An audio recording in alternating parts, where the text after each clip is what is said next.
Hello guys, welcome to another video of stock market friends. Hexagon nutrition limited का जिस IPO का आज day 2 का सब्सक्रिप्शन ओपन हो रहा है, जानेंगे लाइव सब्सक्रिप्शन जीएमपी कितना चल रहा है, लिस्टिंग कितना मिलेगा, परफॉर्मेंस कैसा रहा, अप्लाई करें या फिर नहीं, ला फाइनल डिसीजन क्या लें, सभी पॉइंट्स को डिस्कस करेंगे। चलिए फ्रेंड्स, वीडियो स्टार्ट करते हैं। और ये कोई रिकमेंडेशन वीडियो नहीं है, इसलिए जो भी फाइनल डिसीजन होगा अपने रिस्क पर लीजिएगा। चलिए वीडियो स्टार्ट करते हैं।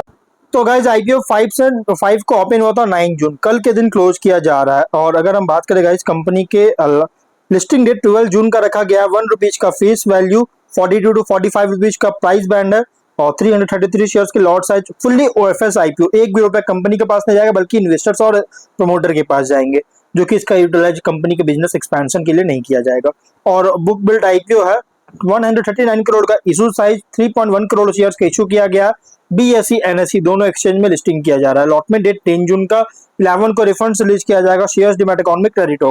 और अगर हम ऑफर की बात करें तो यहाँ पे जो ऑफर दिया गया है, क्यूआईबी एंकर इंक्लूड नहीं करेंगे, 20%, big H 10, small H 5 retail 35% offer दिया गया है। रिटेल मिनिमम 1 लॉट अप्लाई कर सकते हैं, 333 शेयर्स मिलेंगे, 15,000 पे करना पड़ेगा। मैक्सिमम 13 लॉट अप्लाई कर सकते हैं, 1.9 लाख पे करना पड़ेगा। Small H minimum 14 lot apply कर सकते हैं, 2.1 लाख पे करना पड़ेगा। मैक्सिमम 66 लॉट अप्लाई कर सकते हैं, 9.9 लाख पे करना पड़ेगा।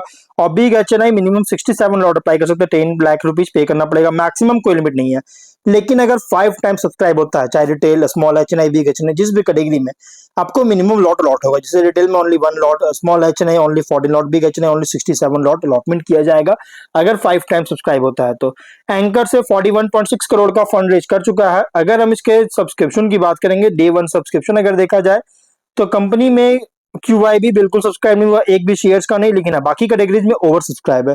जैसे बिग एच 1.3 टाइम सब्सक्राइब किया, 30.8 लाख शेयर्स ऑफर था, जो कि 40.8 लाख शेयर्स का बीट किया, 18.3 करोड़ का। स्मॉल एच 3.4 टाइम सब्सक्राइब है, 15.4 लाख शेयर्स ऑफर था, 53.2 लाख शेयर्स का बीट किया, 24 करोड़ का। रिटेल में 2.4 टाइम सब्सक्राइब है, 1 करोड़ शेयर्स का ऑफर था, 2.6 करोड़ शेयर्स का बीट किया, 118 करोड़ का। गाइस कंपनी हर एक कैटेगरीज में ओवर सब्सक्राइब है, क्यूआईबी बिल्कुल सब्सक्राइब नहीं किया। और टोटल सब्सक्रिप्शन 1.65 टाइम का, 3.5 करोड़ शेयर्स बीट किया, 160 करोड़ का ओवर सब्सक्राइब देखने को मिला है। जीएमपी की बात करेंगे, सॉरी गाइस, अगर जीएमपी की बात करें तो कंपनी का जो जीएमपी ट्रेड कर रहा है, अगर देखा जाए तो 6.5 रुपीज का जीएमपी ट्रेड कर रहा है, 14.4% का लिस्टिंग गेन एक्सपेक्ट कर सकते हैं, जो कि एक अच्छी डिसेंट लिस्टिंग आप एक्सपेक्ट कर सकते हैं। 151.5 रुपीज के एस्टिमेटेड लिस्टिंग प्राइस, 2164 रुपीज के एस्टिमेटेड प्रॉफिट सिंगल लॉट में मिल सकता है। बिजनेस की बात करें तो कंपनी का जो बिजनेस है, ये एक प्योर प्ले न्यूट्रिशन कंपनी है, जो कि डिफरेंशिएटेड और रिसर्च ओरिएंटेड प्रोडक्ट प्ले है कंपनी का। और टॉप एंड बॉटम लाइन में स्टेबल ग्रोथ है। आप देख सकते हैं यहाँ पे रेवेन्यू प्रॉफिट लगातार स्टेबल ग्रोथ देखने को मिला। अभी 25 में, लास्ट ईयर में 331 करोड़ का रेवेन्यू, और इस बार 9 मंथ से 275 करोड़ का रेवेन्यू था। बट बॉटम लाइन देखे तो एवरेज फिनेंशियल और डबल देखने को मिल रहा है, जो कि 25 में 24 करोड़ का प्रॉफिट और 9 मंथ्स में 27 करोड़ का प्रॉफिट, जो कि स्टेबल ग्रोथ है टॉप एंड बॉटम लाइन में।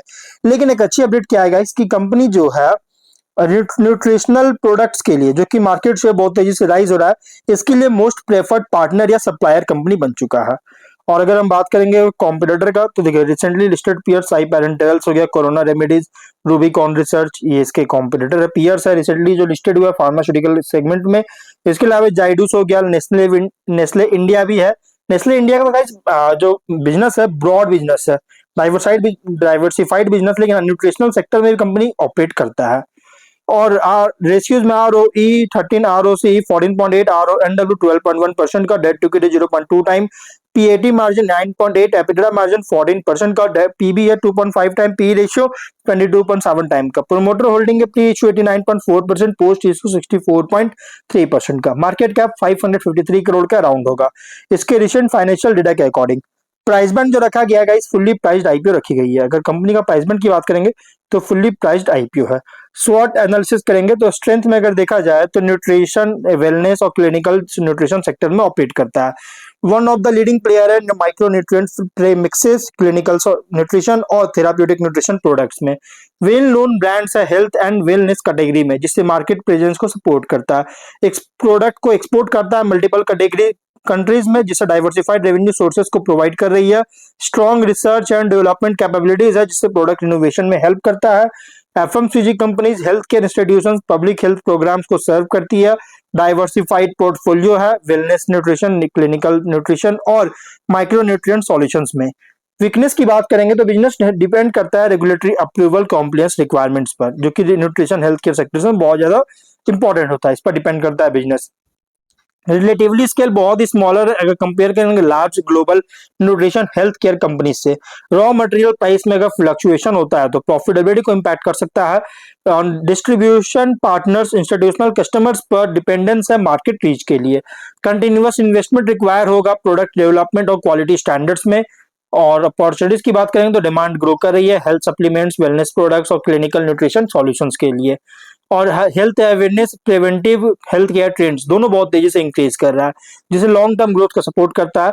न्यू इंटरनेशनल मार्केट्स में एक्सपैंड कर रही है, जिसे रेवेन्यू डाइवर्सिफिकेशन को इंप्रूव कर सकती है। डिमांड राइज हो रही है, बहुत तेजी से इंक्रीज हो रहा है फोर्टिफाइड फूड और माइक्रो न्यूट्रिएंट प्रोडक्ट्स के लिए, जिससे ग्रोथ पोटेंशियल को क्रिएट करता है। और ब्रांडेड न्यूट्रिशन प्रोडक्ट्स और प्रीमियम ऑफरिंग को स्ट्रेंथन करने का अपॉर्चुनिटी मिल रही है। लेकिन थ्रेट की बात करेंगे तो कंपटीशन बहुत स्ट्रांग है multinational nutrition health care company से।